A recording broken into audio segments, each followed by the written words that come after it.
അടിമാലി ഉപജില്ലാ സ്കൂൾ കലോത്സവത്തിന്റെ ഔപചാരിക ഉദ്ഘാടനം നടന്നു. അഡ്വക്കേറ്റ് എ രാജ MLA ഉദ്ഘാടനം നിർവഹിച്ചു. കലോത്സവം ഇന്ന് സമാപിക്കും.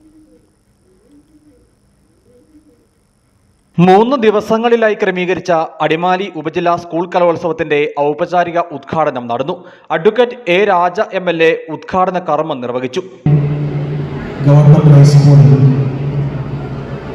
കലോത്സവം നടത്തി പുതിയ ചരിത്രം സൃഷ്ടിക്കുകയാണ്.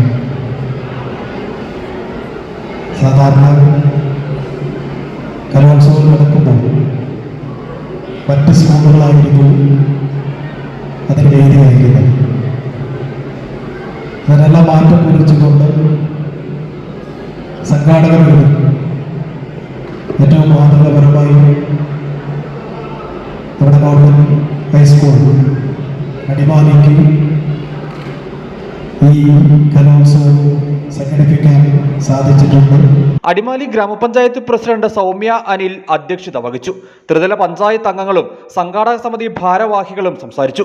അടിമാലി സർക്കാർ ഹൈസ്കൂൾ പ്രധാന വേദിയായിട്ടാണ് കലോത്സവം പുരോഗമിക്കുന്നത്. കലോത്സവത്തിന്റെ ആദ്യ ദിനമായ ചൊവ്വാഴ്ച രചനാ മത്സരങ്ങളും സംസ്കൃത അറബിക് കലോത്സവങ്ങളും നടന്നിരുന്നു. 3 ദിവസങ്ങളിലായി 79 സ്കൂളുകളിൽ നിന്നുള്ള 3500ഓളം മത്സരാർത്ഥികൾ കലോത്സവത്തിൽ പങ്കെടുക്കുന്നുണ്ട്. 8 വേദികളിലായിട്ടാണ് മത്സരങ്ങൾ ക്രമീകരിച്ചിട്ടുള്ളത്. കലോത്സവം ഇന്ന് സമാപിക്കും. കലോത്സവത്തിന്റെ സമാപന സമ്മേളനം ജില്ലാ പഞ്ചായത്ത് പ്രസിഡന്റ് KT ബിനു ഉദ്ഘാടനം ചെയ്യും. നവരസ 2K24 എന്ന പേരിലാണ് ഇത്തവണ അടിമാലി ഉപജില്ലാ സ്കൂൾ കലോത്സവം നടക്കുന്നത്. News bureau, Adimali.